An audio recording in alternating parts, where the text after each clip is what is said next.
L'adaptation au changement climatique est aujourd'hui une exigence de développement.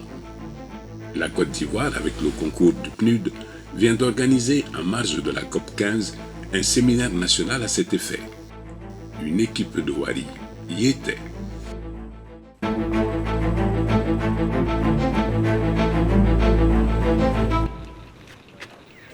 À l'instar de la plupart des pays d'Afrique subsaharienne, la Côte d'Ivoire n'est pas épargnée par les effets des changements climatiques. Leurs conséquences se font de plus en plus sentir sur le plan environnemental, sanitaire et économique. Il s'agit d'une urgence mondiale qui dépasse les frontières nationales et qui appelle à une réponse globale. Le maître mot reste donc l'adaptation. Et c'est tout l'enjeu du séminaire national sur l'adaptation au changement climatique qui vient de se tenir à Abidjan en marge de la COP15 sur la désertification et la sécheresse. Une rencontre avec un double intérêt national et régional, organisée conjointement par le PNUD, le Programme des Nations Unies pour le développement, et le ministère ivoirien de l'Environnement et du Développement durable. Les impacts du changement climatique poussent les systèmes naturels de notre planète à leurs limites, mettant à risque des vies et des moyens de subsistance. Nous nous approchons dangereusement des points de basculement qui entraîneront des modifications à grande échelle et qui seront peut-être irréversibles du système climatique. Notre capacité d'adaptation nécessite des investissements importants. Mais, et il faut le souligner, ce n'est pas uniquement une question d'argent. C'est aussi la mise en place de politiques et de stratégies intégrant systématiquement la problématique climat. La production et le partage des données et des connaissances, le développement de capacités technologiques et l'innovation. C'est à de tels choix de politique et mesures que nous sommes invités aujourd'hui pour construire un avenir durable et résilient pour tout et pour tous. Mesdames et messieurs, distingués invités, je vous invite donc à participer activement aux différents panels et aux discussions scientifiques et financières et à porter un intérêt particulier sur les technologies d'adaptation au changement climatique exposées afin qu'au terme de ces 4 journées de rencontres et d'échanges, nous réussissions à engager la recherche scientifique ivoirienne et sous-régionale sur la problématique de l'adaptation au changement climatique, à partager nos expériences et nos bonnes pratiques en matière de financement public et privé. L'adaptation au changement climatique regroupe les stratégies, initiatives et mesures visant donc à réduire la vulnérabilité des systèmes naturels et humains contre les effets des changements climatiques. Pour les organisateurs, il s'agissait de promouvoir les solutions en matière d'adaptation auprès des chercheurs, des universitaires, du secteur public et de discuter des défis et opportunités pour le secteur privé. L'enjeu pour le PNUD est à 2 niveaux. Le premier niveau, parce que depuis 2015, le gouvernement de Côte d'Ivoire, par l'entremise du ministère de l'Environnement, a sollicité le PNUD pour l'accompagner dans sa politique de stratégie bas carbone et de résilience face au changement climatique. Donc c'est avec plaisir que le PNUD accompagne la Côte d'Ivoire sur l'élaboration du plan national d'adaptation, que le PNUD accompagne la Côte d'Ivoire sur la révision des contributions déterminées au niveau national. Et le deuxième niveau réside dans le fait que dans le cadre de coopération avec l'État de Côte d'Ivoire, le PNUD met un accent particulier sur les politiques de résilience, de réduction des risques de catastrophes et de gestion des ressources naturelles.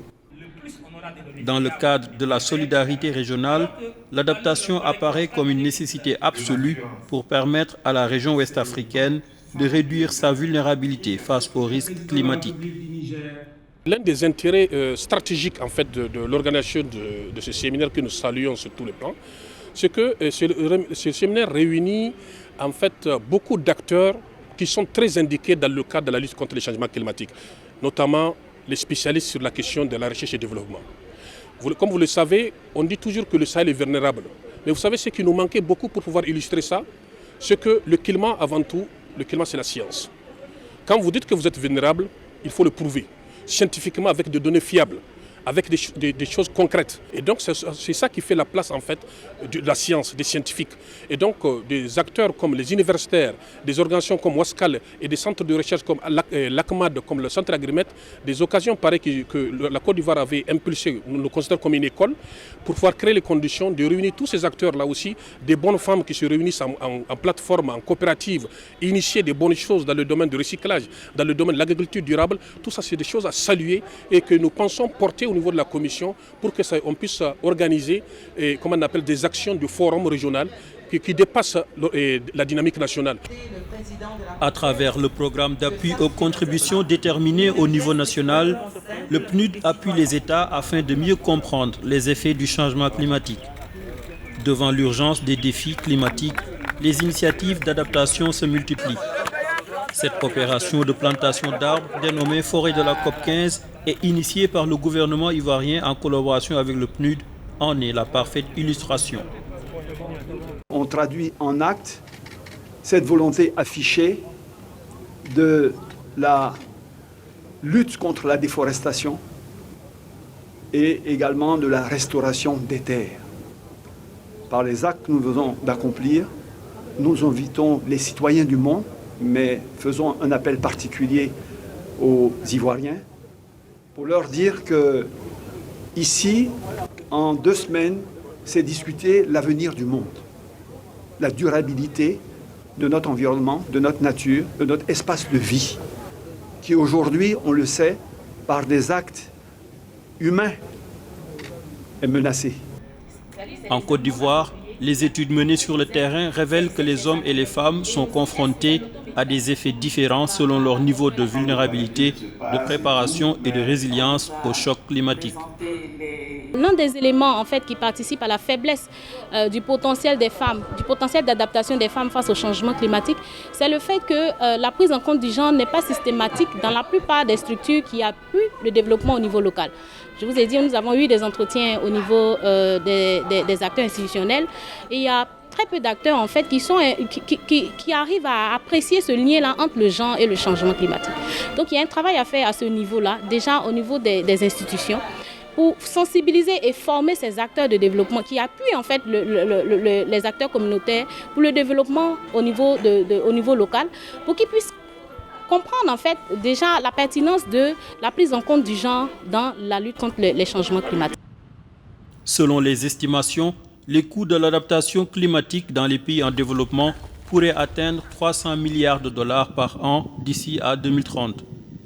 Des mécanismes de financement pour l'adaptation ont été créés avec l'objectif de fournir aux pays en développement des ressources financières pour atténuer les effets des changements climatiques et renforcer la résilience des communautés.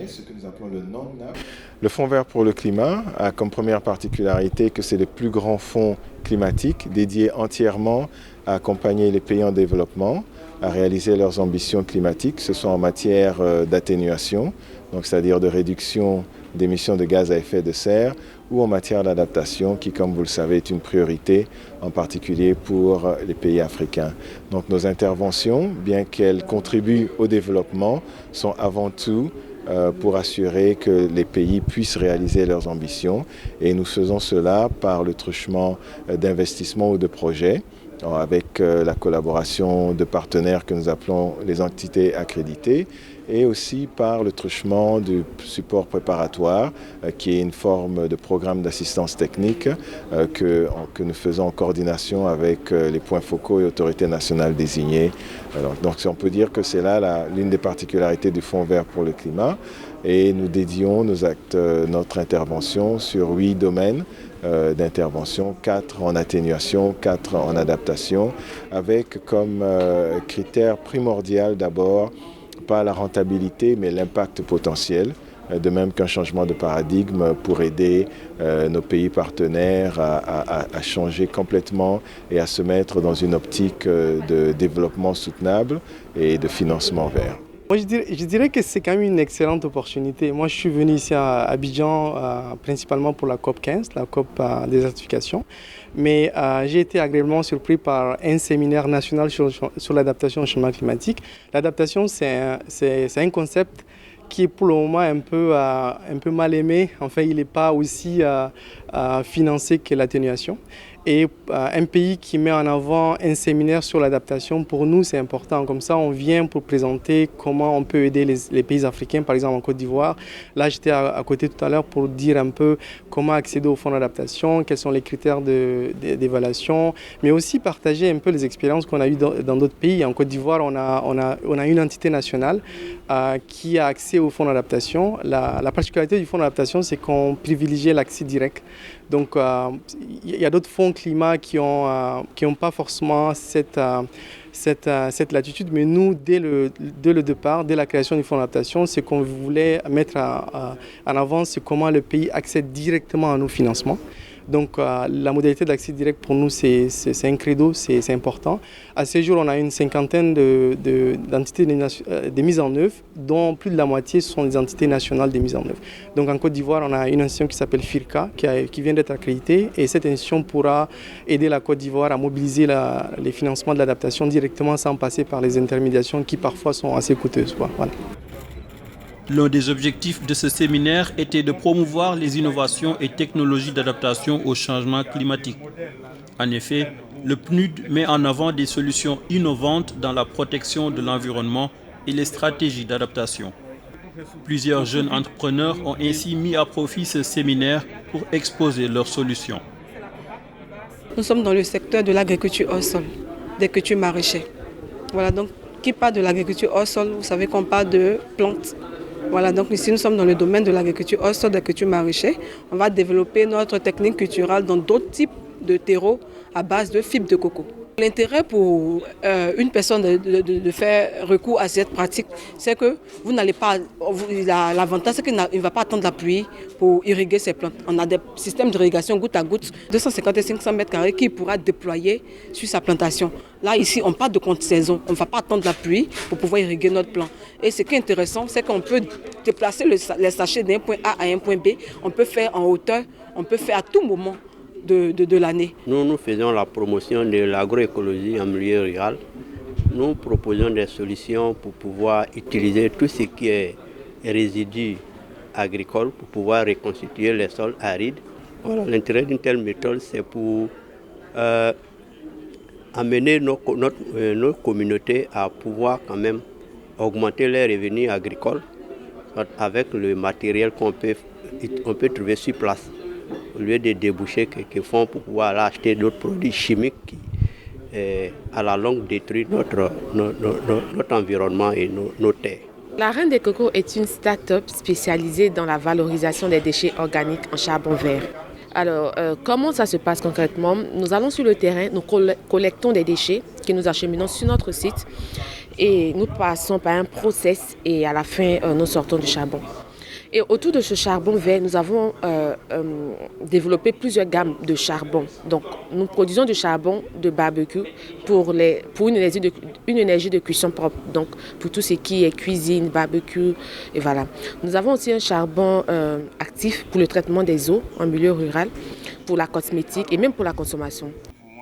Lancé officiellement à l'occasion de ce séminaire, le programme Scala, mis en œuvre avec l'appui du PNUD et de la FAO, l'Organisation des Nations Unies pour l'alimentation et l'agriculture, répond aux besoins urgents d'une action accrue pour faire face aux impacts du changement climatique en Côte d'Ivoire dans les secteurs de l'agriculture et de l'utilisation des terres. Le Scala est un programme qui est financé par l'Allemagne à travers la BMU, donc pour 12 millions de dollars pour 12 pays dont la Côte d'Ivoire, est mis en œuvre conjointement par la FAO et le PNUD. Alors ce programme vise essentiellement à rehausser l'ambition climatique dans les documents politiques phares de résilience climatique et donc de stratégie bas carbone qu'on connaît, notamment les contributions déterminées au niveau national et le plan national d'adaptation. Donc l'objectif de ce programme Scala est bien entendu de traiter de façon prioritaire le secteur de l'utilisation des terres et de l'agriculture, qui sont donc des secteurs essentiels de la croissance donc, du PIB au niveau national. Et c'est en même temps des secteurs qui sont beaucoup vulnérables au changement climatique. Donc cette réponse permettra d'aligner les politiques nationales sur l'ambition climatique, de pouvoir aligner donc les budgets nationaux sur le renforcement des mobilisations de ressources aussi bien endogènes qu'extérieures, et d'aligner également, de mobiliser davantage le secteur privé dans l'accompagnement donc de ces différentes politiques et mesures. Le réchauffement climatique se fait sentir de manière accrue. Les conséquences négatives, notamment pour le développement, sont bien connues.